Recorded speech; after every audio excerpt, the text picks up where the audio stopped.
આશા રાખું છું કે તમને જે કેમિકલ બોન્ડિંગ આપ્યું છે તમને ખૂબ જ અગત્યનું ખૂબ જ મહત્ત્વનું રહ્યું હશે. તમે આખો વિડીયો છે એને બરાબર અભ્યાસ કર્યો છે.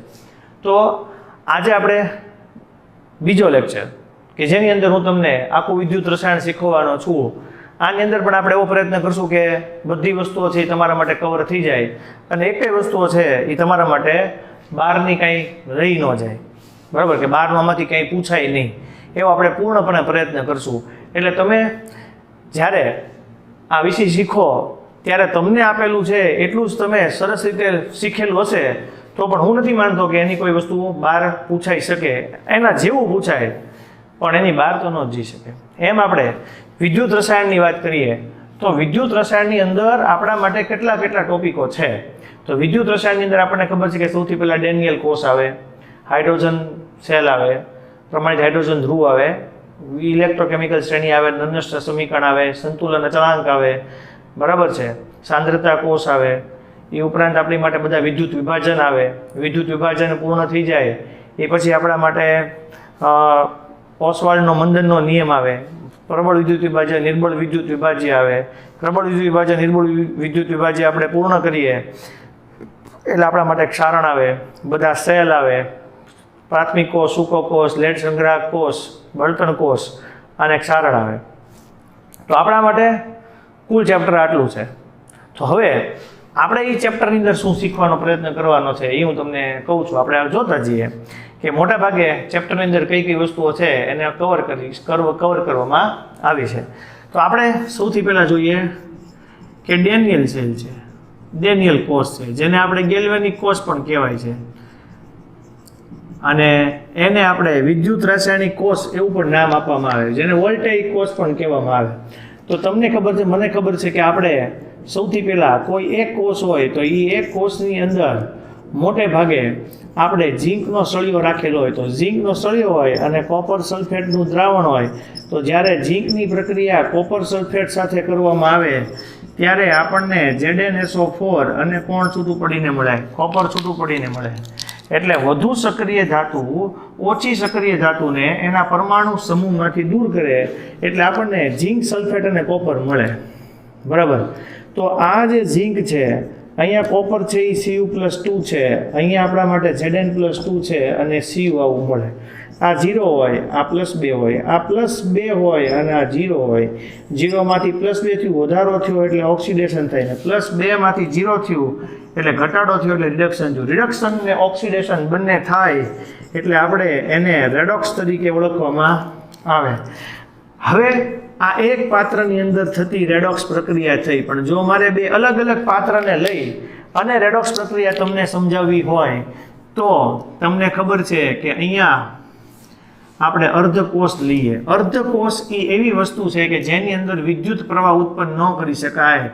અર્ધકોષ હોય એ કાં ઓક્સિડેશન કરે કાં રિડક્શન કરે, બે વસ્તુઓ ભેગી થવા દેતો નથી, બે વસ્તુ ભેગી થતી નથી. એમ તમે જોઈ શકશો અહીંયા આપણા માટે આ દ્રાવણ છે, આ ઝીંકનો સળિયો છે, આ ZnSO4 નું દ્રાવણ છે, આ આપણા માટે કોપરનો સળિયો છે અને અહીંયા જે છે એ આપણા માટે કોપર સલ્ફેટનું દ્રાવણ છે. હવે આ બંનેને આપણે જોડીએ છીએ ગેલ્વેનોમીટરથી, આપણે જોડીએ છીએ વાહક તાર, કોપર તારની મદદથી એનાથી જોડીએ. જેવી આના વચ્ચે રાસાયણિક પ્રક્રિયા શરૂ થઈ, જો કહેવામાં એવું આવે છે કે આવું જો હું પ્રેક્ટિકલી કરવા જાઉં તો પોસિબલ નથી થતું, બહુ ઓછો પ્રવાહ ઉત્પન્ન થાય છે અને ખરેખર બહુ ઓછો પ્રવાહ ઉત્પન્ન થાય. બરાબર. આ પ્રયોગ મેં પોતે કરેલો. ક્યાં કરીએ તો આપણાથી પૂરતા વોલ્ટેજ ઉત્પન્ન ન થતા. આપણે થોડુંક આગળ ઝડપથી જઈએ. ઝીંક હોય આ આપણા માટે એનોડ તરીકે વર્તે, આપણા માટે કેથોડ તરીકે વર્તે. આ એનોડ ઋણ વીજભાર પર છે, કેથોડ ધન વીજભાર પર છે. એનું કારણ આપણે એવું શીખ્યા હોય કે એનોડ છે એ ધન હોય ને કેથોડ હોય ઋણ હોય, પણ અહીંયા જે આપણે લીધું છે એ ઇલેક્ટ્રોનનો પ્રવાહ છે ને ઇલેક્ટ્રોનનો પ્રવાહ છે એ માઇનસથી પ્લસ તરફ હોય. અહીંયા એનોડ ઉપર ઓક્સિડેશન જ થવાનું છે, કેથોડ ઉપર રિડક્શન જ થવાનું છે, પણ આપણે અહીંયા ઇલેક્ટ્રોનના પ્રવાહને ધ્યાનમાં લીધો હોય. જ્યાં સુધી આપણે આવા સેલ ભણશું ત્યાં સુધી હું અહીંયા એનોડને ઋણ વીજભાર પર લઈશ અને કેથોડને ધન વીજભાર પર લઈશ. પણ જ્યારે પાઠનો બીજો તબક્કો આવશે વિદ્યુત વિભાજન ત્યારે જે છે આવશે, એનોડ માઇનસ, એનોડ છે એ પોતે પ્લસ આવશે ને કેથોડ માઇનસ આવશે. એટલે આ અહીંયા તમારે ધ્યાન રાખવું, વિદ્યુત રાસાયણિક કોષ છે ત્યાં સુધી એનોડ માઇનસ હશે ને કેથોડ થી પ્લસ હશે. ઝિંક છે એનું Zn+2 થશે અને 2 ઇલેક્ટ્રોન છૂટા પડશે એટલે 2 ઇલેક્ટ્રોન ગતિ કરતા કરતા અહીંયા પહોંચશે ત્યારે આ કોપર+2 છે એ પોતે 2 ઇલેક્ટ્રોન મેળવી લેશે અને એમાંથી Cu બનશે. અહીંયા આ ZnSO4 ના પણ Zn પોતે ધન વીજભારી થશે અને આમાંથી Zn+2 થયું. અહીંયા કોપર તો હતો જ તે પણ આ કોપર+2 આયનોમાંથી કોપર થયું એટલે અહીંયા ખાલી SO4-2 નો વીજભાર્યો.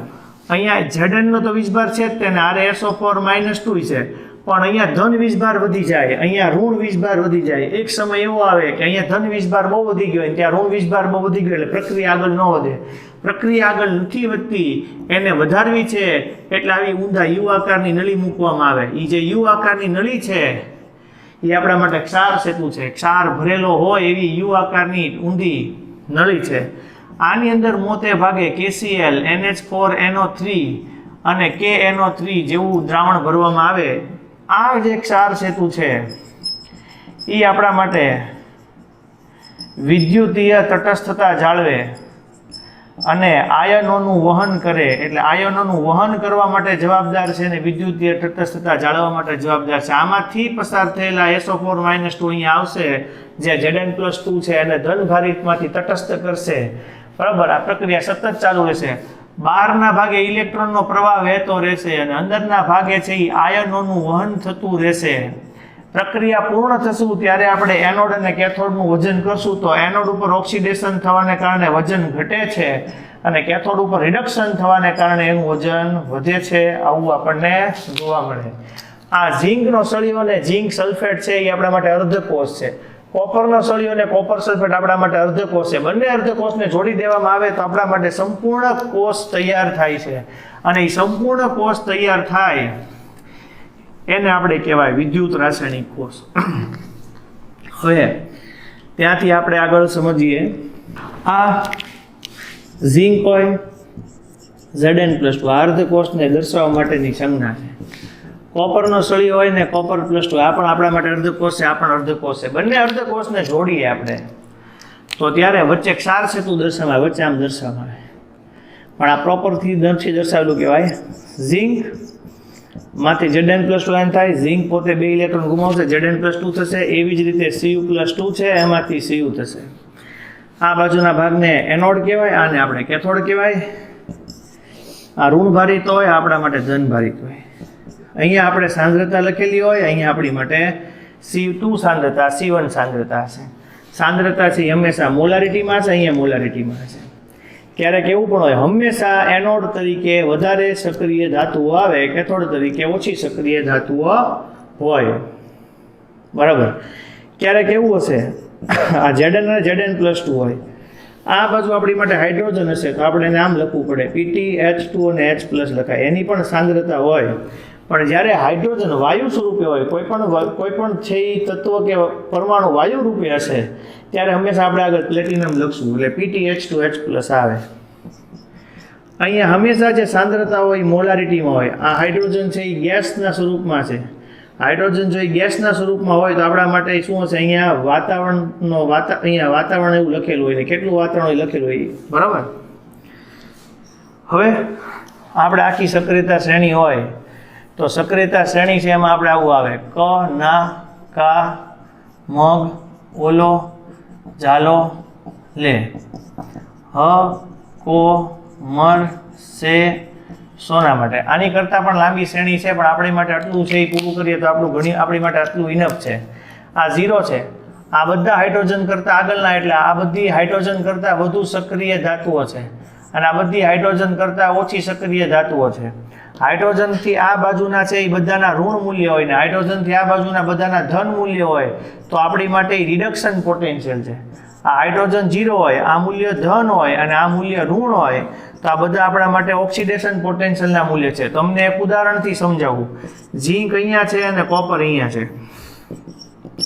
-76 વોલ્ટ હોય તો એ આપણા માટે ઝિંકનું રિડક્શન મૂલ્ય છે કારણ કે એ માઇનસ છે. પણ એવી રીતે કોપર છે એ 0.34 છે.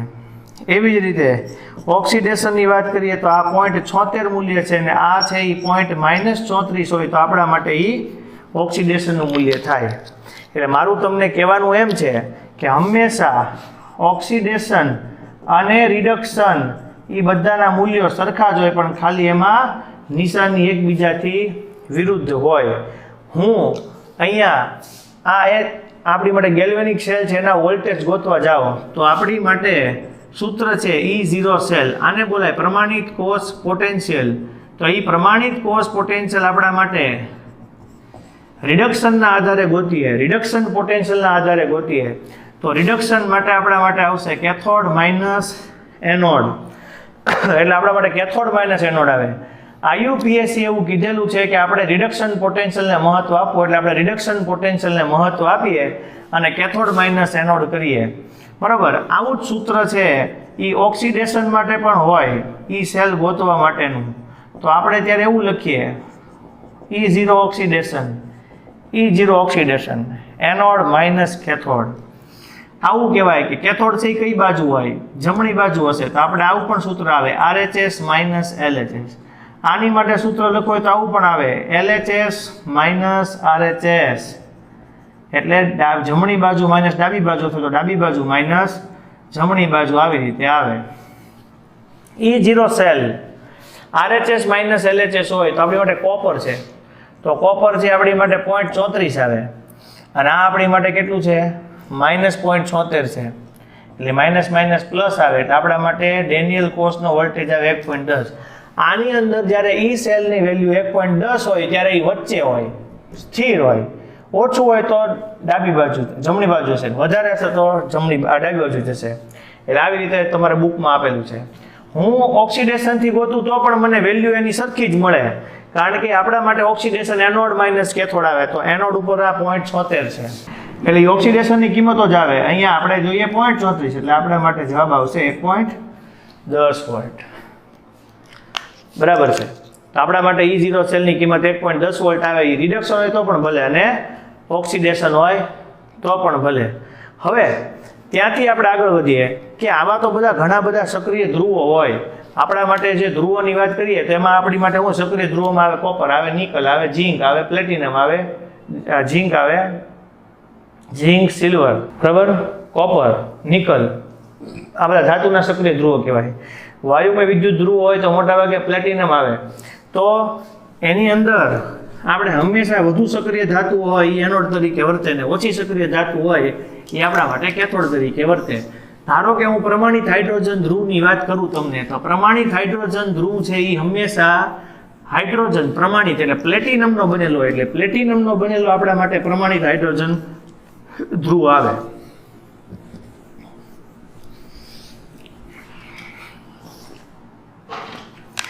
આપણે જોઈએ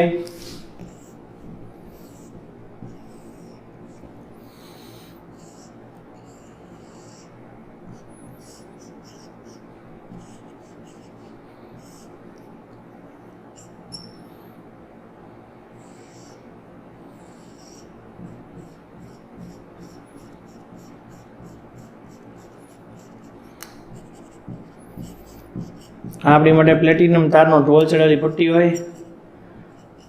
આ આપણા માટે કોપરનો વાયર છે. અહીંયાથી હાઇડ્રોજન વેવ દાખલ થાય છે.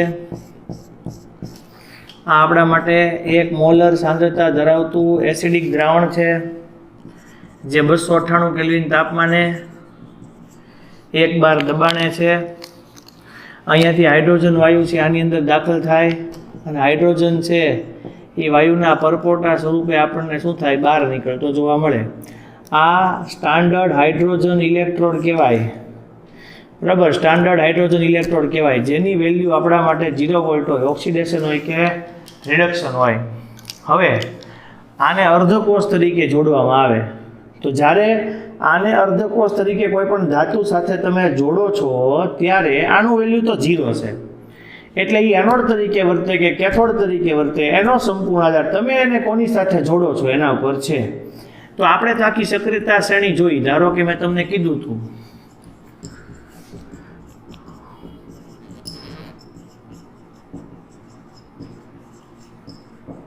આ આપણી માટે આખી સક્રિયતા શ્રેણી છે. તો હાઇડ્રોજન અહીંયા છે. જો હું એને આ બધા તત્વો સાથે જોડું છું તો આ બધા તત્વો એનોડ તરીકે વર્તે, તો હાઇડ્રોજન કોના તરીકે વર્તે, કેથોડ તરીકે વર્તે. તો એનું શું થાય, રિડક્શન થાય. રિડક્શન થાય તો H+ હોય એ ઇલેક્ટ્રોન મેળવીને અડધો મોલ હાઇડ્રોજન બને. એટલે હાઇડ્રોજન સેલને જ્યારે એના કરતાં વધુ સક્રિય ધાતુ સાથે જોડવામાં આવે ત્યારે એ પોતે કેથોડ તરીકે વર્તે અને રિડક્શન પામે. એવી જ રીતે જો હાઇડ્રોજનને આ બધા કોષ સાથે જોડવામાં આવે, આ હાઇડ્રોજનનો અર્ધ કોષ છે, આપણે આ બધા તત્વો સાથે જોડીએ તો એ હાઇડ્રોજન આપણા માટે એનોડ તરીકે વર્તે અને આ બધા આપણા માટે કેથોડ તરીકે વર્તે. ત્યારે હાઇડ્રોજન છે એ ઓક્સિડેશન પામે અને એ હાઇડ્રોજન છે એ ઇલેક્ટ્રોન ગુમાવે.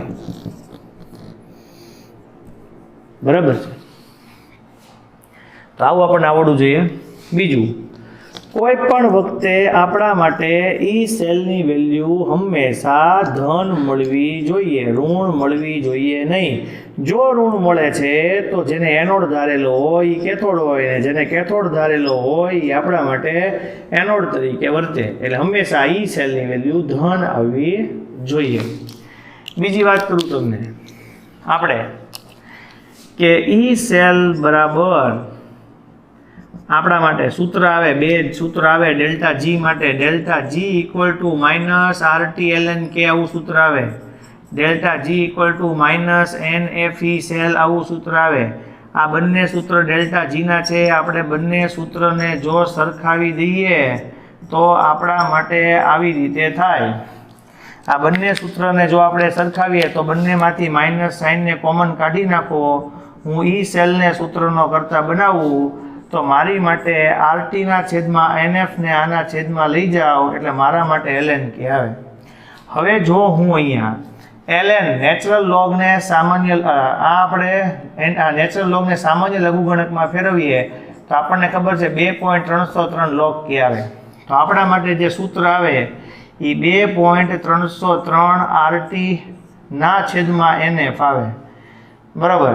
આ 2.303 RT/F ની જે કિંમત છે આપણા માટે એ 298 કેલ્વિન તાપમાને આ કિંમત આપણા માટે અચળ હોય અને એ કિંમત છે 0.059 આવે. આમાં બહુ તકલીફ છે. સાચી કિંમત 591 આવે. દાખલો ગણવા માટે આપણે આ બંનેનો ઉપયોગ કરીએ. ઓલ્ડ બુક્સો હતી બધી, આમાં 0.0592 હતું ને હવે આપણે આવું લઈએ છીએ 0.059. બરાબર? તો આપણી માટે જવાબ ઈ આવે. હવે આ જ આપણી માટે સૂત્ર છે. એ સૂત્રને જો આપણે લખવું હોય તો આપણે આમ પણ લખી શકીએ, ઈ સેલ બરાબર 0.059 log. જો હું અહીંયા એનોડ ના છેદમાં કેથોડ દાખલ કરું, સંતુલન અચળાંકને કાઢીને જો હું એનોડના છેદમાં કેથોડ દાખલ કરું તો મારે અહીંયા E0 સેલને ઉમેરવું પડે, કારણ કે E0 સેલમાંથી હું એટલું બાદ કરીશ ત્યારે મને આ મળશે ઈ સેલ. સમજાણું? તો E0 સેલ -0.059 log આપણા માટે આવશે એનોડ અપોન કેથોડ. તો આ છે આપણા માટે મેઇન સૂત્ર આવશે. આને કહેવાય નર્નસ્ટ સમીકરણ છે. એ મળે આપણે આના પરથી.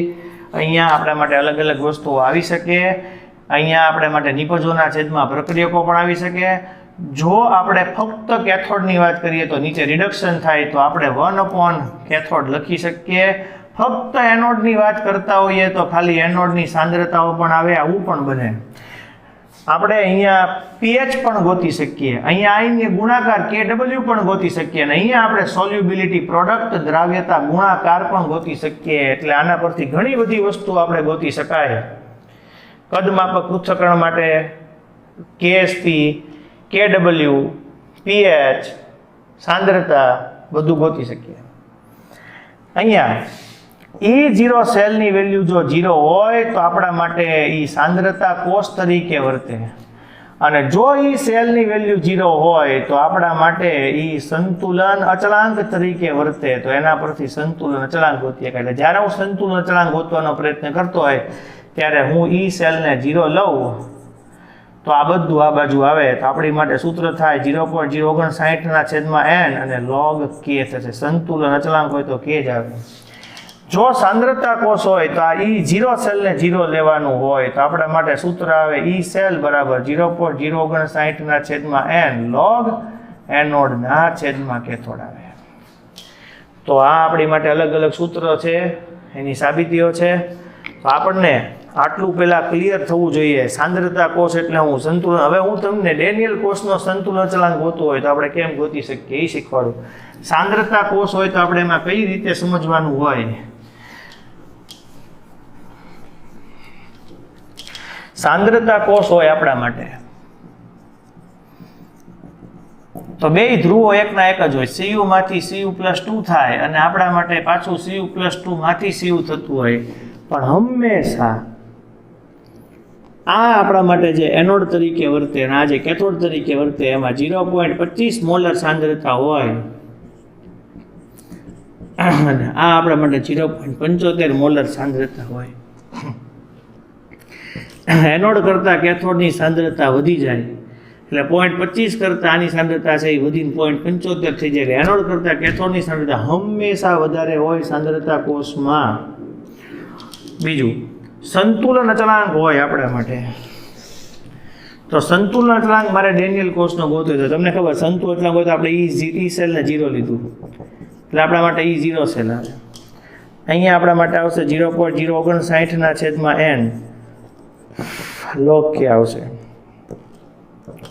આપણે જોયું ડેનિયલ કોષનો કોષ અચળાંક આવતો હતો 1.10 વોલ્ટ. 0.059 આવશે n ઇલેક્ટ્રોનનો ફેરફાર. આપણી માટે ડેનિયલ કોષ હતું તો Zn માંથી Zn+2 હતું અને Cu+2 માંથી Cu હતું. ઇલેક્ટ્રોનનો ફેરફાર બંનેમાં 2 નો છે છેદમાં 2 આવશે. આ આપણા માટે લોગ કે છે. આ 0.0295 આવશે. આ લોગ કે આવશે 1.10 આવશે. આ લોગ કે આવશે 1.10/0.0295 આવે. આનો જવાબ 37.2881 જેટલો આવે. તમે જોશો અહીંયા કે લોગને કાઢી નાખો તો લોગને કાઢો એટલે આપણે આનું લઘુગણક જોવું પડે એટલે આપણા માટે આવે એન્ટી લોગ ઓફ 37.2881. 0.28 નું 8માં ને 1માં તમે જોશો આપણા માટે તો આપણા માટે જે જવાબ આવે એ 1941 જેવો જવાબ આવે. જે જવાબ આવે એટલે તમે એન્ટી લોગમાં જોવું પડે. 0.28 નું 8માં ને 1માં તફાવત એટલે આપણી માટે 1941 એક આંકડા પછી પોઈન્ટ મૂકવો પડે ને આ જે 37 હોય એ 10⁻37 આવે. આ સંતુલન અચળાંક છે આપણા માટે. બરાબર. હવે સંતુલન અચળાંક પૂરું થાય પછી આપણે આની આગળની થિયરી પર જઈએ. ચાલો હવે આપણે આગળ વધીએ. ડેલ્ટા G = NFE સેલ થાય તો આ ડેલ્ટા G = NFE સેલ હોય એમાં n છે એ આપણી માટે નંબર ઓફ ઇલેક્ટ્રોન છે. F છે એ આપણા માટે ફેરાડે અચળાંક છે. અને જો તમે આને E0 સેલ કહેશો તો આપણી માટે ડેલ્ટા G0 થાય. જો હું અહીંયા Zn + Cu+2 આમાંથી Zn+2 ને Cu કરું તો મારી માટે ઇલેક્ટ્રોનનો ફેરફાર 2 નો છે તો હું 2 લખું. પણ જો હું અહીંયા બધાને 2 વડે ગુણું છું તો આપણી માટે ઇલેક્ટ્રોનનો જે ચેન્જ છે એ 4 થાય. તો અહીંયા મારે n ની જગ્યાએ શું લખવું પડે? 4 લખવું પડે. ડેલ્ટા G ની વેલ્યુ ઋણ આવે એ આપણને એવું સૂચવે કે પ્રક્રિયા છે આપણી માટે આપમેળે થઈ શકે છે. હવે આ વિદ્યુત રસાયણ છે એની અંદર પ્રક્રિયા આવે વિદ્યુત વિભાજન આવે. પણ એ વિદ્યુત વિભાજન છે એની આરે આપણા માટે શબ્દ આવે વિદ્યુત અવરોધ. બરાબર. આવું પણ આવે વાહક, અવાહક, અર્ધવાહક અને અતિવાહક આવું પણ જોવા મળે. તો જે વાહક છે આપણા માટે એ જે વાહક છે એની અંદર શું આવે તો વાહક છે એની અંદર મોટા ભાગે ધાતુઓ અને તેની મિશ્ર ધાતુઓ આવે. એટલે ધાતુઓ અને મિશ્ર ધાતુઓ છે એ વાહકની અંદર આવે. અવાહક હોય એની અંદર કાચ અને સિરામિક દ્રવ્યો આવે. કાચ અને સિરામિક દ્રવ્યો છે એ બધા અવાહકની અંદર આવે. પણ કેટલાક જો આમાં ગેલિયમ આર્સેનાઇડ આવે, સિલિકોન આવે. સિલિકોન ડોપિંગ કરેલું હોય એવું સિલિકોન પણ આની અંદર સમાવેશ થઈ જાય. એટલે આ બધી વસ્તુઓથી વાહક, અવાહક અને અર્ધવાહકમાં જોવા મળે. અતિવાહક જે છે એટલે અતિવાહક એને કહેવાય કે જેની માટે અવરોધ હોય એનું મૂલ્ય 0 હોય. અવરોધ 0 હોય તો આપણા માટે વાહકતા છે એ વધુ હોય. એટલે જ્યાં અવરોધ શૂન્ય હશે ત્યાં આપણી માટે વાહકતા કેવી હશે? વધારે. એટલે અવરોધનું મૂલ્ય શૂન્ય હોય તો વાહકતા આપણા માટે વધારે હોય. વાહકતા વધારે હોય એટલે એના માટે આપણે એને સુપર કંડક્ટર કહેવાય. બરાબર. 0 થી 15 કેલ્વિન તાપમાને બરાબર મિશ્ર ધાતુઓના ઓક્સાઇડ એ ઉપરાંત 150 કેલ્વિન તાપમાને પણ ધાતુઓ અને મિશ્ર ધાતુઓના ઓક્સાઇડ છે એ આપણી માટે સુપર કંડક્ટર તરીકે વર્તે, સિરામિક અને અન્ય દ્રવ્યો. તો એ જે છે એ આપણા માટે અતિવાહક તરીકે આવે. પણ હવે જ્યારે કોઈ પણ વાહક, અવાહક કે અતિવાહક હોય એની માટે કઈ કઈ વસ્તુ આધારિત હોય? એક તો ધાતુનું બંધારણ, એની બાહ્ય કક્ષામાં રહેલા વેલેન્સ ઇલેક્ટ્રોન અને તાપમાન ઉપર આધારિત હોય. તાપમાન વધતા વાહકતા ઘટે, આવું થાય. હવે અવરોધ હોય, જ્યારે કોઈ પણ પદાર્થ છે એમાં આયનો સ્વરૂપે, હું એમ તમને કહી શકું કે પાણી હોય તો પાણી છે એની સાંદ્રતા આપણા માટે 10⁻⁷ મોલર છે. એની વાહકતા છે એ આપણે ગણીએ તો 3.5 × 10⁻⁵ સાયમન ઇન્ટુ સેમી ઇન્વર્સ કે મીટર ઇન્વર્સ છે. બરાબર. તો આપણા માટે વાહકતા આવી રીતે આવે. પણ એ આપણે પહેલાં સમજવું પડે અવરોધ, વિદ્યુત અવરોધ કઈ રીતે આવે. તો હું તમને સમજાવું. વાહકતાની અંદર, વાહકતામાં જ્યારે કોઈ પણ દ્રાવણ હશે તો એ દ્રાવણની અંદર છે એ જ્યારે આયનો ગતિ કરતા હશે તો આયનો જે એના વહનમાં અવરોધ આવે. તો એ અવરોધ જે છે એ આપણે માપવો હોય તો એ અવરોધ માપવા માટે આપણા માટે જે સાધન છે, વિદ્યુત અવરોધ માપવા માટેનું સાધન જે છે અહીંયા બોલાય છે વિસ્ટન બ્રિજ તરીકે ઓળખાય છે. તો વિસ્ટન બ્રિજ જે છે એ આપણા માટે વિદ્યુત અવરોધ માપવા માટેનું શું છે? સાધન છે. બરાબર. હવે અવરોધ જે માપવો છે તમારા માટે તો આપણે એને આર કહીએ. પણ એ અવરોધનું મૂલ્ય છે એ L/A જેટલું હોય. એટલે વાહકતાની લંબાઈ અને આડછેદના વ્યસ્ત પ્રમાણમાં હોય. એટલે અહીંયા આપણી માટે લંબાઈ છે એ વાહકનું દ્રાવણ છે અને એરિયાનું ક્ષેત્રફળ છે કે જેટલા વિસ્તારમાં એ દ્રાવણ છે. તો આપણે અહીંયા જોશું તો આપણા માટે આવશે R બરાબર ચલન દૂર કરતા ρL/ શું આવશે? A આવશે. તો ρL/A આવશે. આમાં ρને તમે સૂત્રનો કરતા બનાવો તો RA/છેદમાં શું આવશે? L. આવી રીતે આવે. તો અહીંયા હું એકમ લખવાનો પ્રયત્ન કરું તો અવરોધ માટે ઓહમ છે, અહીંયા એમ્પિયર, આ આડછેદનું ક્ષેત્રફળ છે એની માટે મીટર સ્ક્વેર છે. લંબાઈનો એકમ છે એ આપણા માટે શું થાય? મીટર થાય. આ મીટર ને મીટર ઉડી જાય એટલે આપણા માટે જે અવરોધકતાનો એકમ આવે એ અવરોધકતાનો એકમ ઓહમ ઇન્ટુ મીટર થાય. નાનો એકમ તમે જોવા જાઓ તો ઓહમ ઇન્ટુ સેન્ટીમીટર થાય. હવે તમે ઘણું બધું લખી શકો. 1 ઓહમ મીટર બરાબર કેટલા ઓહમ સેન્ટીમીટર થાય, 1 ઓહમ સેન્ટીમીટર બરાબર કેટલા મીટર થાય, એવું બધું આવી શકે.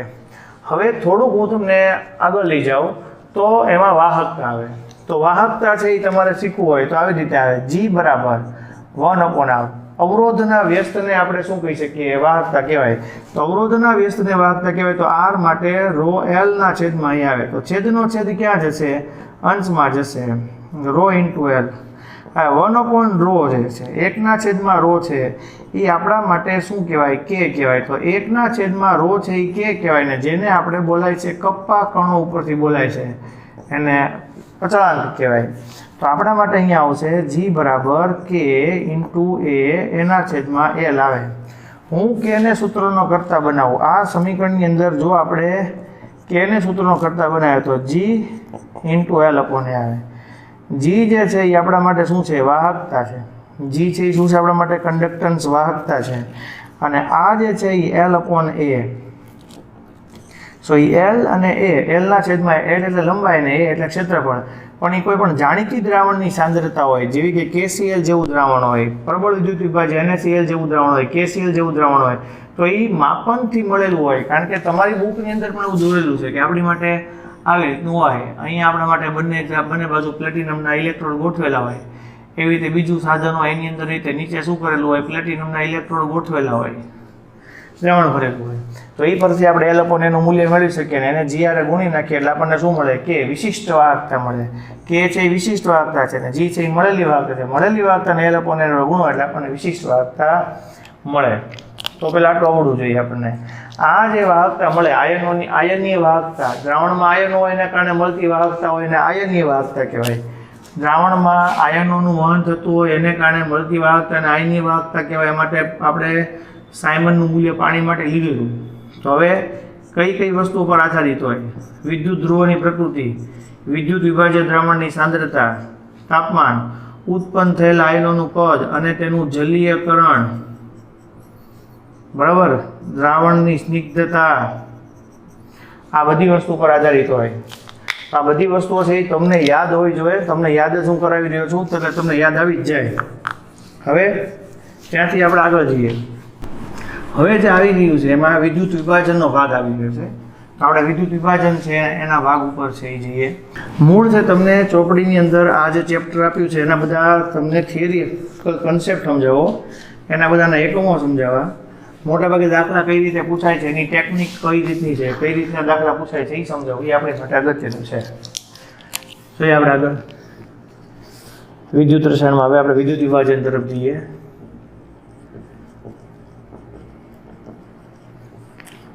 પણ એ પહેલાં વિદ્યુત વિભાજન છે પાણીનું થાય, NaCl નું થાય.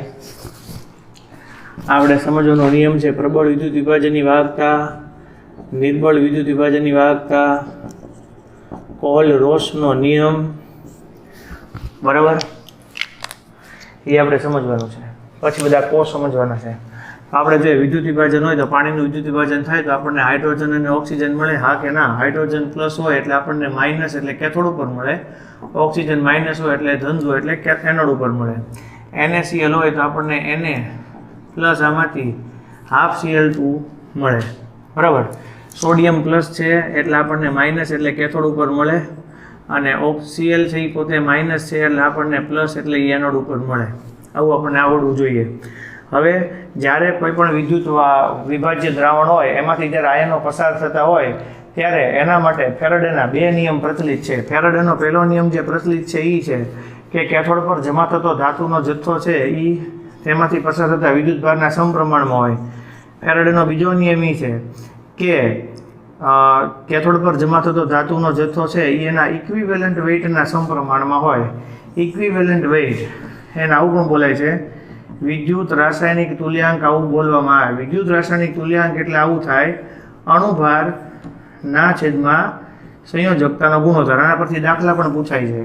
જેમ કે હું તમને સમજાવું કે આવું થાય M1/E1 થાય અને M2/E2 થાય.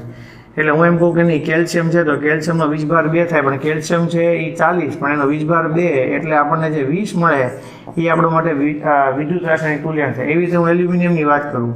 એલ્યુમિનિયમનો પરમાણુ ભાર 27 છે, એનો વીજભાર 3 થાય એટલે આપણને જે મળે એ શું મળે? 9. તો જે 9 છે એ આપણા માટે શું છે? વિદ્યુત રાસાયણિક તુલ્યાંક છે. તો આ આપણને આવડવું જોઈએ. હું તમને સમજાવું ટૂંકમાં. NaCl હોય એનું સાંદ્ર દ્રાવણ હોય એનું વિદ્યુત વિભાજન થાય તો શું થાય? NaCl નું પીગળેલું દ્રાવણ હોય એનું વિદ્યુત વિભાજન થાય તો શું થાય?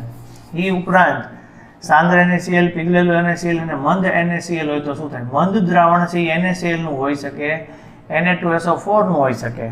પીગળેલું દ્રાવણ મંદ દ્રાવણ CuSO4 નું હોઈ શકે. સાંદ્ર દ્રાવણ છે એવી રીતે કોપર સલ્ફેટનું પણ આપણી માટે સાંદ્ર દ્રાવણ હોઈ શકે. તો આપણને જવાબ શું મળી શકે? તો આપણે એ જોવાનો પ્રયત્ન કરીએ. સૌથી પહેલા પીગળેલું NaCl હોય ત્યારે આપણને Na પ્લસ અને Cl માઇનસ છે. Na પ્લસમાંથી આપણને શું મળશે? પ્લસ છે એટલે માઇનસ એટલે આપણને કેથોડ ઉપર Na મળે. એવી રીતે Cl માઇનસ હોય એમાંથી પ્લસ થઈને આપણને ક્લોરીન છે એ આપણને એનોડ ઉપર મળશે. સાંદ્ર NaCl હોય તો એમાં Na પ્લસ જે છે એ બહુ સક્રિય ધાતુ છે અને Cl માઇનસ છે. Na પ્લસ બહુ સક્રિય હોવાથી એનું રિડક્શન છે એ મુશ્કેલ છે એટલે આપણને સોડિયમ નહીં મળે. ક્લોરીન માઇનસ છે એ નિર્બળ છે એટલે આપણને ક્લોરીન છે એ એનોડ ઉપર મળશે. હવે Na પ્લસનું રિડક્શન મુશ્કેલ હોય, દ્રાવણમાં આપણી પાસે H પ્લસ અને OH માઇનસ હોય તો H પ્લસમાંથી આપણને H2 છે એ મળે અને આ OH માઇનસ છે એ Na પ્લસ સાથે જોડાઈ જાય અને આપણને શું મળે? NaOH મળે. એટલે દ્રાવણ છે એ બેઝિક થાય, pH જેટલી 14 જેટલી થાય, આપણને દ્રાવણ બેઝિક મળે. લાલ લિટમસ પેપર છે એ આપણા માટે ભૂરો બને. એવી રીતે પીગળેલું NaCl થાય. મંદ NaCl હોય તો મંદમાં હાઇડ્રોજન અને ઓક્સિજન જ છૂટા પડે. મંદ કોઈ પણ હોય, CuSO4 હોય, Na2SO4 હોય, ગમે એ મંદ હશે એમાં હાઇડ્રોજન અને ઓક્સિજન જ છૂટા પડશે. ધારો કે CuSO4 નું સાંદ્ર દ્રાવણ હોય તો CuSO4 નું સાંદ્ર દ્રાવણ તેમાં કોપર આપણા માટે ઓછું સક્રિય છે. કોપર આપણા માટે ઓછી સક્રિય ધાતુ છે. તો કોપર આપણા માટે ઓછી સક્રિય ધાતુ હોય તો ઇલેક્ટ્રોન 2 મેળવીને એમાંથી પાછું કોપર થઈ જતું હોય. પણ મારું કહેવાનું એમ છે કે કોપર બને એટલે કોપર આપણને મળશે બરાબર, પ્લસ છે એટલે માઇનસ છે. ઓછી સક્રિય ધાતુઓને કારણે કેથોડ ઉપર આપણને કોપર મળે, પણ આપણને આવો સમૂહ છે એનોડ ઉપર ન મળતા આપણને ઓક્સિજન મળે. માઇનસ હોય એટલે પ્લસ ધ્રુવ ઉપર આપણને મળે. તો આમાંથી વધ્યું કયું કે દ્રાવણમાં રહેલા H+, પાણીના દ્રાવણમાં રહેલા H+ અને SO4 - 2 એટલે H+ અને SO4 - 2 બે ભેગા થઈ અને આપણા માટે થશે H2SO4. દ્રાવણ H2SO4 નું થાય pH થાય. pH 0 થી 1 ની વચ્ચે એટલે દ્રાવણ છે આપણા માટે કેવું થશે? એસિડિક થશે. અને આપણા માટે ભૂરું લિટમસ પત્ર છે એ કેવું બનશે? લાલ બનશે. તો આવી રીતે આપણને મળશે. હવે આવે છે આપણા માટે પ્રબળ વિદ્યુત વિભાજ્ય, નિર્બળ વિદ્યુત વિભાજ્ય કોને કહેવું. તો હું તમને એ ડિટેલમાં સમજાવું છું. હજી આગળ જઈએ. પ્રબળ વિદ્યુત વિભાજ્ય કોને કહેવાય, નિર્બળ વિદ્યુત વિભાજ્ય કોને કહેવાય? તો એ પહેલાં મારે તમને એમ કહેવાનું છે કે આપણે હમણાં તમને વિદ્યુત વાહકતા એવો શબ્દ શીખવાડ્યો, બરાબર? એને રિલેટેડ જ આપણે આગળ જવું છે. તમને આવું શીખવાડું, G=1/r આવું શીખવાડ્યું. 1/G એટલે 1/r એટલે આપણા માટે 1/1/Ω થાય, જેને આપણે ઓહમ ઇન્વર્સ કહીએ, જેને આપણે મોહો કહીએ, અથવા એને આવું પણ કહેવાય છે સિમેન્સ તરીકે પણ ઓળખાય છે. હવે હું અહીંયા 1/r ની જગ્યાએ ρl/a લઉં તો આપણી માટે આવું સૂત્ર થાય. હવે આ G આમ નામ છે, આ A છે, એના છેદમાં L છે, અને આના માટે તો આપણે K લઈ આવ્યા છીએ, કહીએ એટલે કપ્પા. હવે આ G છે એને આપણે બોલાય વાહકતા, પણ એ આપણી માટે મોલર વાહકતાના સ્વરૂપમાં હોય તો આપણા માટે લેમડા એમ આવશે. A છે એ આપણા માટે કદ છે, દ્રાવણનું એરિયા, ક્ષેત્રફળ કદ છે, અને L બરાબર આપણે 1 લઈએ તો આપણી માટે આવું સૂત્ર આવે, λ=λm. આ છે આપણી માટે કેપિટલ લેમડા છે, m એટલે મોલર વાહકતા છે, એટલે આપણા માટે આવશે λm = 1000 × K/C. C એટલે દ્રાવણની સાંદ્રતા છે અને K છે એ આપણી માટે વાહકતા છે. અહીંયા પણ આવું થઈ શકે, 1000 × K. K ની જગ્યાએ શું લખી શકું? તો હું અહીંયા G × L/A લખાય, G × L/A, અહીંયા છેદમાં C આવે. પણ L/A છે એને આપણે કોષ અચળાંક છે એમ પણ કહી શકીએ. એટલે L આપણા માટે શું થયું? કોષ અચળાંક પણ થાય. અને આવું પણ છે કે તમે આવું સમજી શકો, G બરાબર 1/r લખાય. તો આવો દાખલો પણ પૂછાયેલો છે બોર્ડની અંદર, બરાબર? 1/r ગુણ્યા આપણે એને કહેવાય કોષ અચળાંક. આવું પણ વાહકતા માટે દાખલો પૂછાયેલો છે. હવે હું તમને એમ સમજાવવા માંગુ કે લેમડા એમ છે એ આપણી માટે 1000 × K/C છે, જ્યાં મોટાભાગે સાંદ્રતા છે મોલારિટીમાં આવે, અને જો સાંદ્રતા નોર્માલિટીમાં આવે તો એને ગ્રામ તુલ્ય ઇન્વર્સ તરીકે ઓળખવામાં આવે.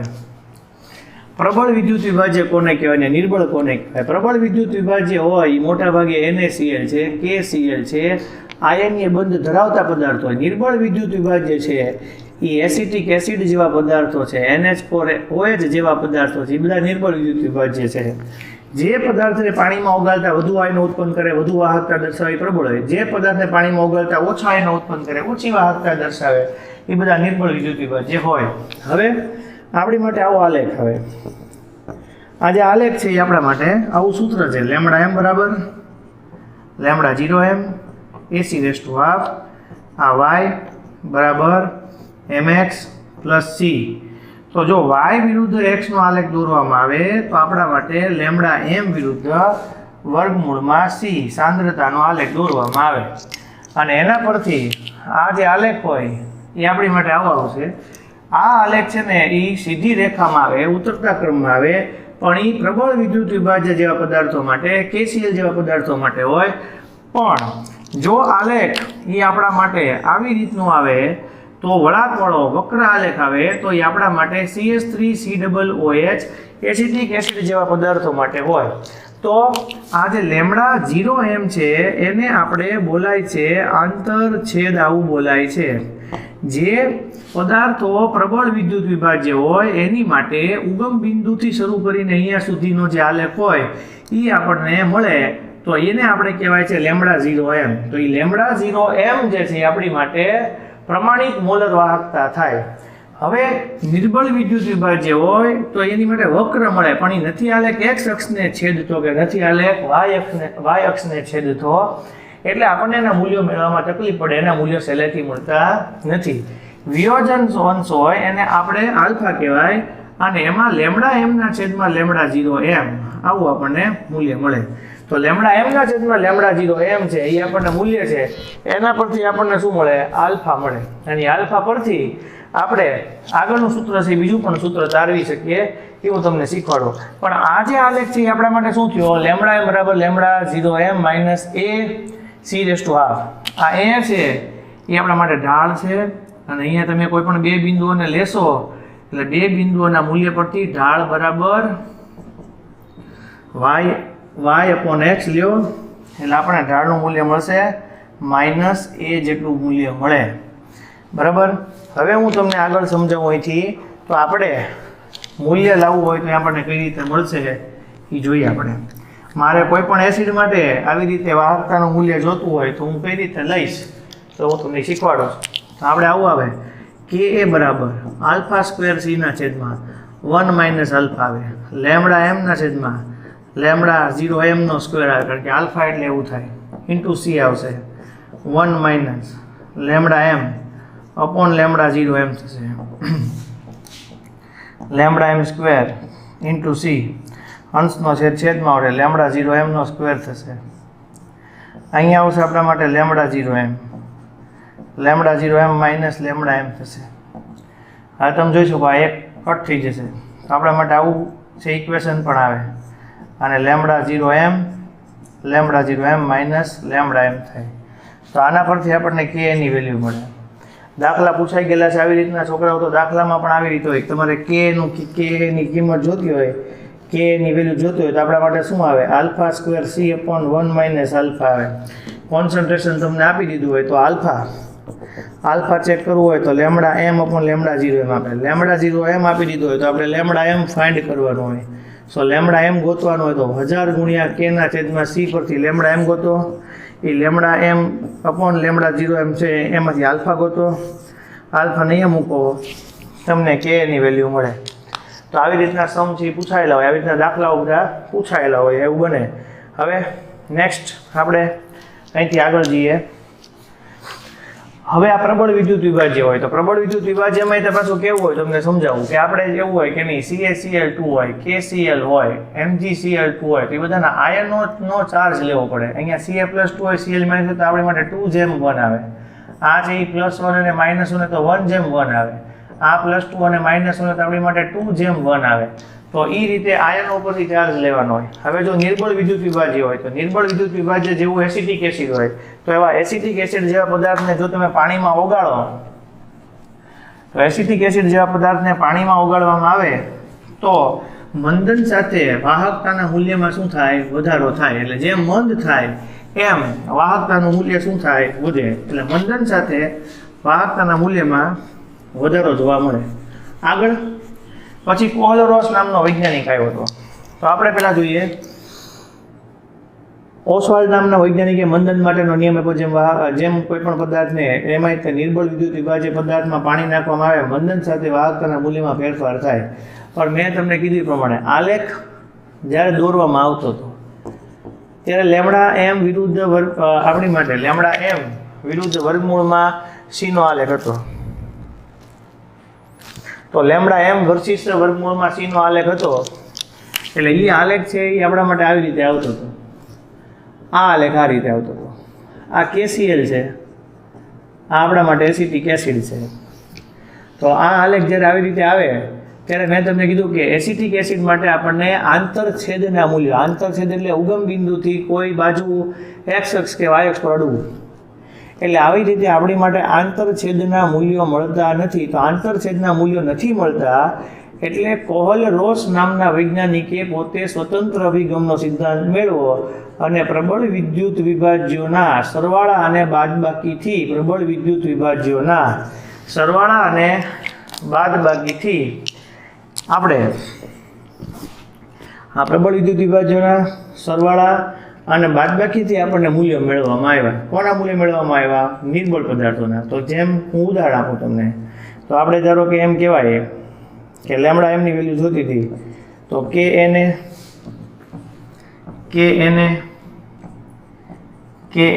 આ બધી પ્રબળ ધાતુ Cl,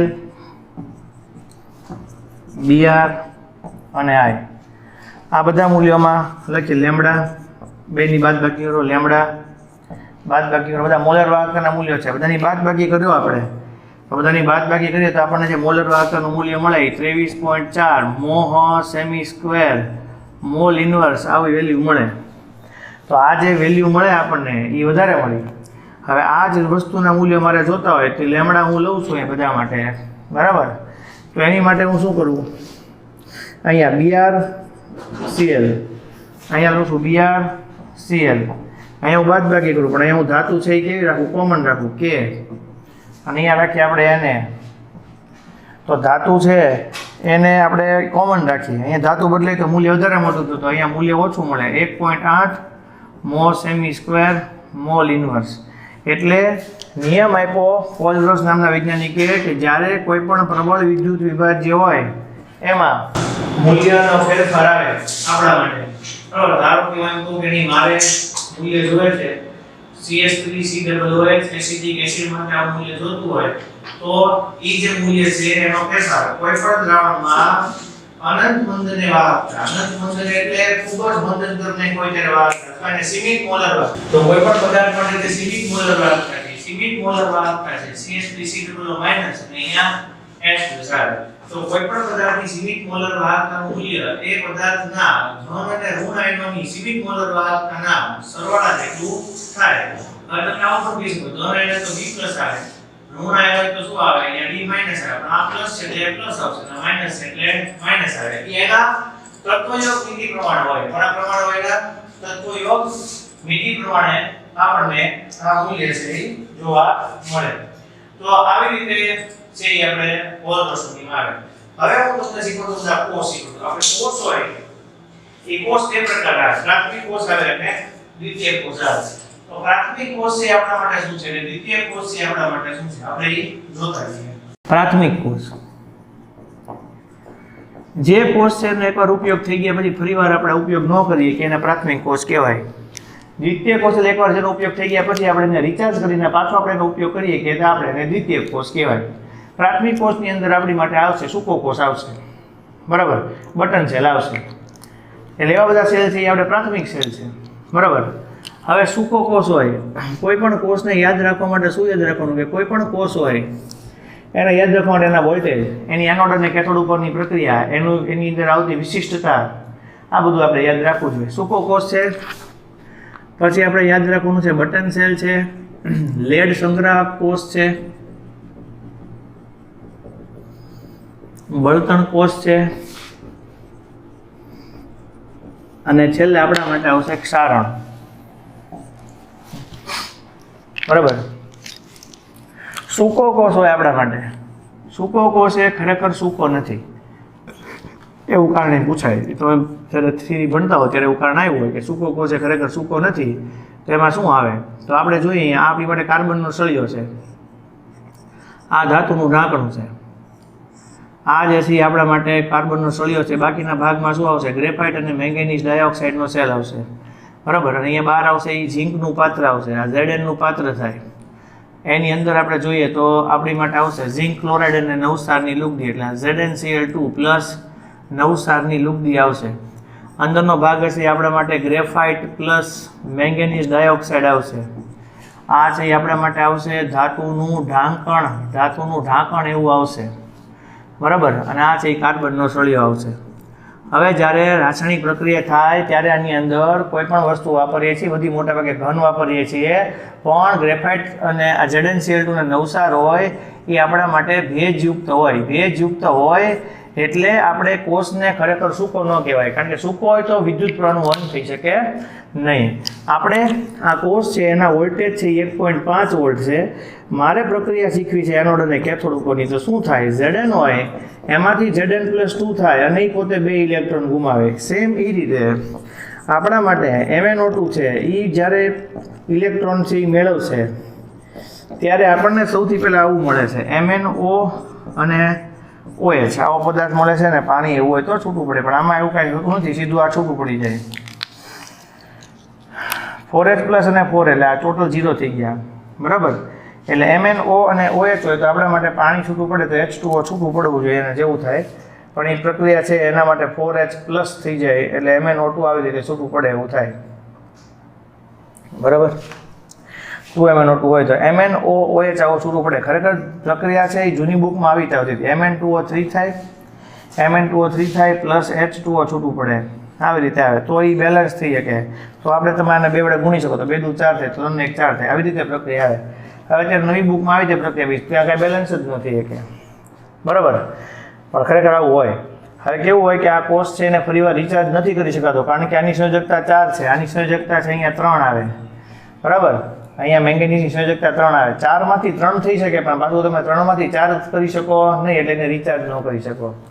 એટલે આ તમારા માટે સૂકો કોષ થઈ ગયો, વોલ્ટેજ થઈ ગયા. એનો ઉપયોગ છે તમને બધા રિમોટમાં, એવી કારમાં, ઘડિયાળમાં એ બધી જગ્યાએ કરી શકાય, બરાબર. હવે આવે છે બટન સેલ. બટન સેલ હોય એ બટન જે હોય એટલે એને બટન સેલ કહેવાય. પણ હતા પહેલાં બહુ બોસ હજી સૌથી પહેલાં કોષો જે હતા બટન સેલ જેવા નહોતા, બહુ મોટા હતા. સૌથી પહેલો ગોતાયેલો આવો જે સેલ હતો રિચાર્જ કરી શકે એવો, એટલે ચાર્જ થઈ શકે એવો ન કહી શકાય, પણ જે સૌથી પહેલાં ગોતાયેલો બટન સેલ હતો એ 9.8 કિલોગ્રામનો હતો. તો આખી જેની અંદર બેટરી નાખી હોય કે જે સેલ નાખ્યો હોય તો એનું વજન કેટલું થાય. એટલે પછી એની સ્ટોરેજ કેપેસિટી વધારીને એનું કદ નાનું બટન જેવું કર્યું એટલે આપણે એને બટન સેલ કીધું. બટન સેલ છે એની અંદર મોટે ભાગે KOH અને ZNO ની લુગદી હોય. KOH પ્લસ ZNO ની લુગદી હોય. કેથોડ હોય એમાં HGO પ્લસ કાર્બન હોય અને ઓલામાં ZNO હોય, બરાબર, ઝિંક ઓક્સાઇડ. એટલે આપણી માટે ZNO છે એ એનોડ ઉપર પ્રક્રિયા કરશે. આની રિએક્શન તમે OH માઇનસ સાથે કરો એટલે ZNO માંથી Zn થાય અને આપણને પાણી મળે. આ 2OH માઇનસ એટલે 2 ઓક્સિજનની હારે છૂટા પડી જાય એટલે ZNO માંથી શું થશે, Zn થશે આપણા માટે. અહીંયા OH માઇનસ સાથે પ્રક્રિયા થશે પ્લસ O2 છૂટું પડે હાફ. અહીંયા તમે જોશો એટલે અહીંયા 2 ઇલેક્ટ્રોન છૂટા પડે આપણા માટે.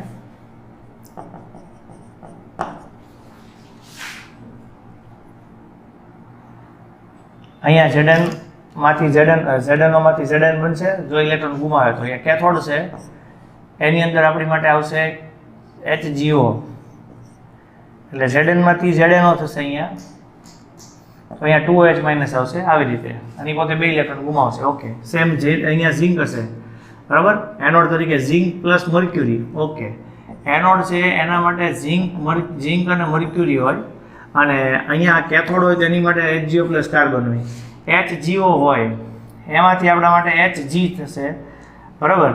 અને અહીંયા જ્યારે રિએક્શન થશે ત્યારે પોતે 2 ઇલેક્ટ્રોન મેળવશે અને રિએક્શન છે એ પાણી સાથે થશે એટલે આપણને HGO માંથી Hg મળશે અને અહીંયા આપણને છૂટું પડશે OH માઇનસ એટલે અહીંયા આવશે 2OH માઇનસ. એટલે આ રિએક્શન આખી થશે. રિએક્શન આખી થાય એમાં અહીંયાથી 2 ઇલેક્ટ્રોન ગુમાવ્યા, 2 ઇલેક્ટ્રોન મેળવા, આ 2OH માઇનસ, આ 2OH માઇનસ. અહીંયા આપણે રિએક્શન કરશું એટલે 2OH2 જ આવશે ટોટલ એટલે HGO માંથી Hg થશે, બરાબર. એટલે અહીંયાથી પાણી નાનું વહી ગયા એટલે આપણી માટે Zn પ્લસ HGO આમાંથી ZNO પ્લસ Hg આવું થાય, બરાબર છે. અને રિએક્શન છે એ 2 મોલર H2O એમાંથી 1 મોલર જશે તો 1 મોલર પાણીનો છૂટો પડો છે પણ આ 2 પાણીનો ઉડી જ જશે. 2OH માઇનસ માંથી H2O છૂટું પડે એટલે આ H2 આમ હશે, અહીંયા પણ H2 આવી રીતે હશે, H2O2 થઈ ગયું બેલેન્સ. હવે તમે જોશો આખું બેલેન્સ થઈ જાય છે. આનો જે વોલ્ટેજ હોય આપણા માટે, બરાબર, એ વોલ્ટેજ છે 1.35 વોલ્ટ એટલે 1.35 વોલ્ટ જેવું હોય. લેડ સંગ્રાહક કોષ હોય એમાં કેવી રીતે હોય, લેડ સંગ્રાહક કોષ એટલે બેટરી જોવા મળે. આ જે આગળ નાના બટન જે સેલ વપરાતો હોય ત્યાં આગળ એનો ઉપયોગ થાય, બરાબર છે. હવે તો મોટા ભાગના ઇન્સ્ટ્રુમેન્ટની અંદર આવા બટન સેલનો યુઝ થાય છે, બરાબર.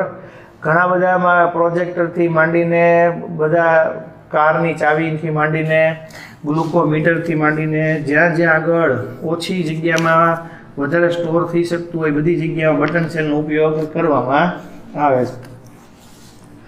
હવે આવે છે લેડ સંગ્રાહક કોષ. લેડ સંગ્રાહક કોષથી આપણે જોઈએ. લેડ સંગ્રાહક કોષ છે એનો ઉપયોગ થાય સ્ટોરેજ બેટરીની અંદર સૌથી વધારે ઉપયોગ કરવામાં આવે. તો સ્ટોરેજ બેટરીની અંદર સૌથી વધારે ઉપયોગ છે લેડ સંગ્રાહક કોષનો થાય. તો આપણે જોઈએ લેડ સંગ્રાહક કોષ. તો જે લેડ સંગ્રાહક કોષ છે એમાં તમને બધાને ખબર છે કે લેડ ધાતુનો સળિયો આવે ને લેડ ડાયોક્સાઇડ આવે. આ લેડ આપણી માટે લેડ ડાયોક્સાઇડ,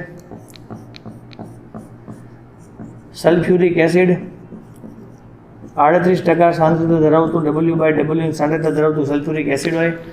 આ આપણી માટે પીબીનો સળિયો હોય. આ આપણી માટે PbO2નો સળિયો હોય. એક PbO2નો સળિયો હોય, એક પીબીનો સળિયો હોય. બરાબર. હવે જ્યારે રિએક્શન થાય ત્યારે સૌથી પહેલાં શું થાય, એની ઘનતા હોય. ઘનતા છે એ 1.25 થી 1.30 ગ્રામ પર ml જેટલી હોય. પણ જ્યારે કોષ છે એ ધીમે ધીમે ડિસ્ચાર્જ થવાનું શરૂ થાય એટલે એની ઘનતા છે એ 1.10 થી 1.15 ગ્રામ પર ml જેટલી થઈ જાય. એટલે ઘનતા ઘટી જાય. અને ઘનતા ઘટી જશે એટલે આપણા માટે શું હશે કે આ આપણા માટે એનોડ છે અને આ આપણા માટે શું છે, કેથોડ છે. પીબી છે એ પીબીમાંથી શું થાય, Pb+2 અને 2 ઇલેક્ટ્રોન છૂટા પડે. એટલે ખરેખર પીબીની પ્રક્રિયા છે એ તમે દ્રાવણમાં રહેલા SO4-2 સાથે કરો એટલે એ પોતે પીબી છે એ ઇલેક્ટ્રોન ગુમાવીને 2 ઇલેક્ટ્રોન છૂટા પડે. આ પીબીમાંથી Pb+2 થયું હોય એટલે આપણને PbSO4 મળે. આ જે પ્રક્રિયા હું લખી રહ્યો છું એ ડિસ્ચાર્જિંગ પ્રોસેસ છે, ડિસ્ચાર્જિંગ પ્રક્રિયા છે. આની ઊંધી રિએક્શન કરો એટલે આપણા માટે એ ચાર્જિંગ પ્રક્રિયા થાય. હવે PbO2નો સળિયો હોય, H+SO4-2 સાથે પ્રક્રિયા થાય અને એ પોતે 2 ઇલેક્ટ્રોન છે એ મેળવે. આ ગુમાવ્યા અને મેળવે તો આમાંથી પણ આપણી માટે શું થાય, PbSO4 વત્તા 2H2O છૂટું પડે.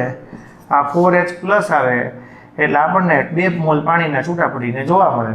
બરાબર. આ જે છે ઇલેક્ટ્રોન ગુમાવે છે એટલે એનોડ ઉપર થાય, આ ઇલેક્ટ્રોન મેળવે છે એટલે કેથોડ ઉપર થાય. આ આખી ડિસ્ચાર્જિંગ પ્રોસેસ છે. આની ઊંધી કરો એટલે ચાર્જિંગ પ્રોસેસ થાય. એક લેડ સંગ્રાહક કોષના વોલ્ટેજ છે 2 વોલ્ટ હોય. કારની અંદર આવા 6 કોષ જોડાયેલા હોય એટલે 12 વોલ્ટ હોય. બરાબર. અને મોટા હોય ટ્રક કે એની અંદર આવા 11 કોષ જોડેલા એટલે 22 વોલ્ટ જેટલું હોય. એટલે આપણી માટે લેડ સંગ્રાહક કોષ થયો. હવે બળતણ કોષ હોય. બળતણ કોષની અંદર આવે હાઇડ્રોજન બળતણ કોષ આવે. હાઇડ્રોજન બળતણ કોષ હોય એની અંદર કઈ રીતે હોય તો હાઇડ્રોજન બળતણ કોષની અંદર આવી રીતે ગોઠવાયેલું હોય.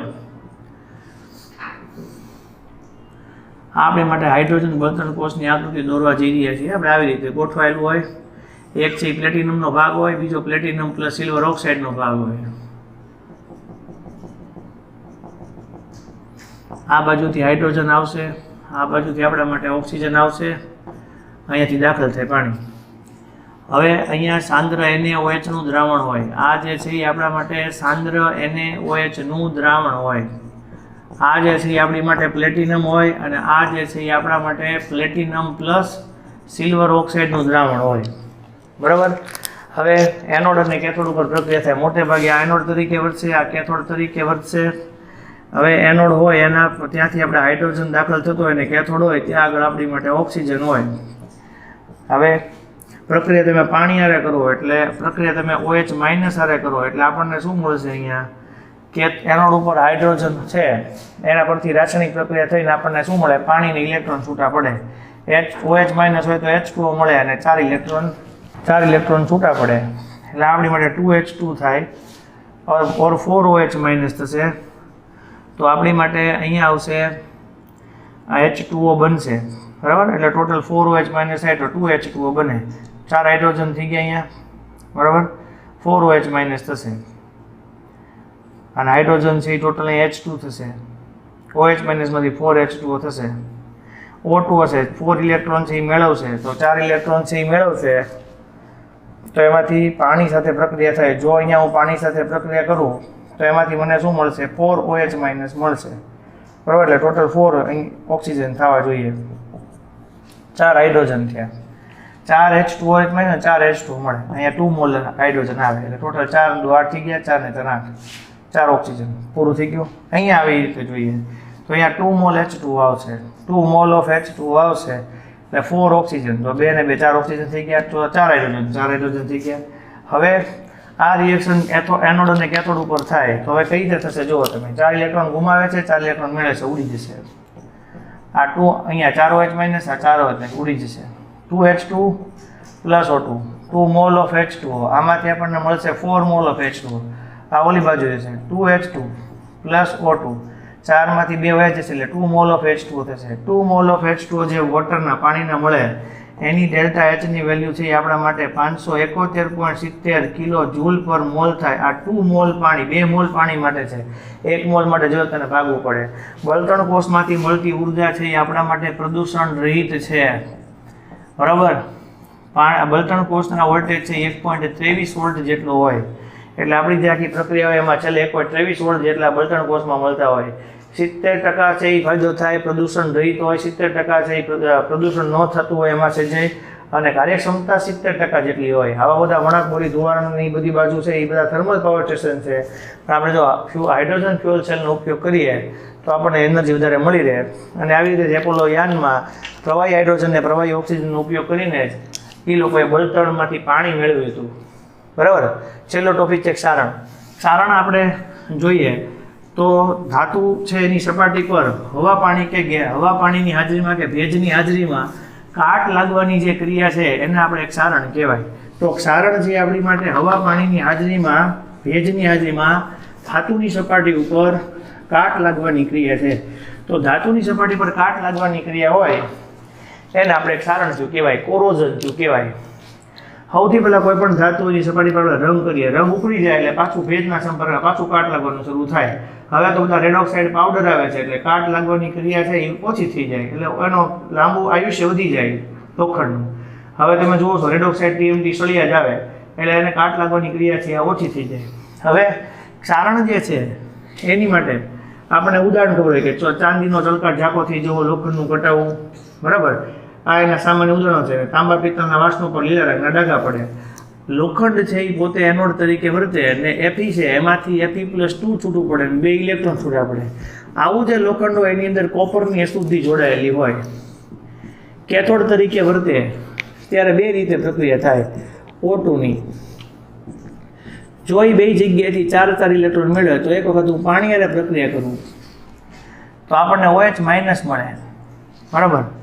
બીજી વખત આપણે રિએક્શન કરીએ પાણી આ 4 ઇલેક્ટ્રોન સાથે. બરાબર. તો OH- ની રિએક્શન થશે તો આપણને અહીંયા H2O ની રિએક્શન થાય પહેલી વખતે, તો અહીંયા H+ સાથે રિએક્શન થાય.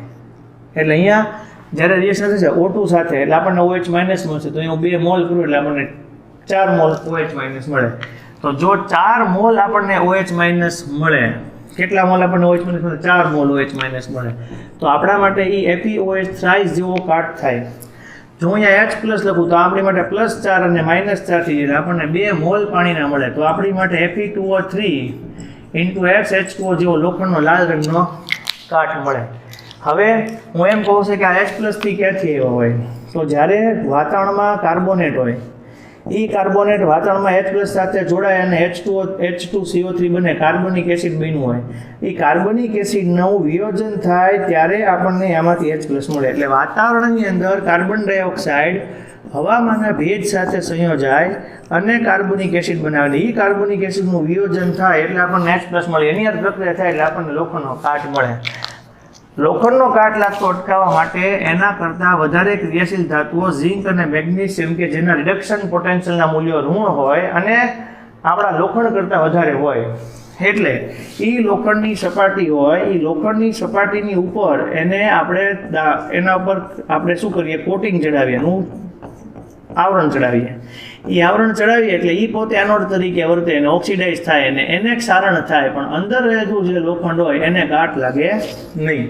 એટલે અંદર રહેલા લોખંડને કાટ ન લાગે, પણ જે ઉપર એનોડનું પડ ચડાવ્યું હોય ઝિંક કે મેગ્નેશિયમનું, એને કાટ કે ક્ષારણ લાગે. એટલે ઝિંક અને મેગ્નેશિયમ એવી ધાતુઓ છે કે જેને આપણે બલિદાન આપનાર એનોડ તરીકે ઓળખવામાં આવે છે. કોને તરીકે ઓળખવામાં? બલિદાન આપનાર એનોડ તરીકે ઓળખવામાં આવે. મેઇન બધી રિએક્શનો પૂરી થઈ, આની અંદર તે આખો સેલ બને. બરાબર. લોખંડની અશુદ્ધિ ને આ કેથોડ ઉપરની પ્રક્રિયા છે એનો આખો સેલ બને. એ જે સેલ બને, બરાબર, એની પણ વેલ્યુ હોય, એ સેલની વેલ્યુ હોય. એટલે એના પરથી આપણને ક્ષારણથી ખબર પડે.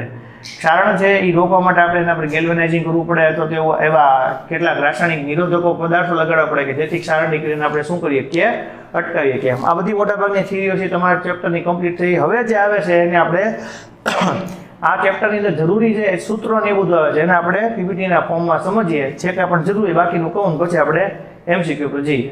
આગળ